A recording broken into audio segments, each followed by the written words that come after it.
Mvutano katika mlango wa Hormuz kati ya Marekani na Irani huanza kutoa matunda kwa Irani baada ya Japan kukubali kununua mafuta kwa kutumia sarafu ya yuan, sarafu ya China.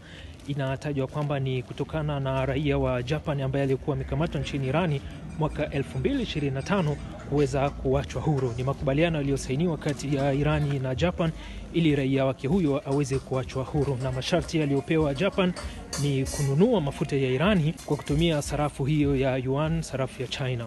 Makubaliano hayo yanaifanya pia Japan kuweza kukubaliwa mashua zake kupita katika mlango huu wa Hormuz na kuweza kusafirisha mafuta yake kwa usalama na kulindiwa usalama wake na vikosi maalum vya jeshi la Irani.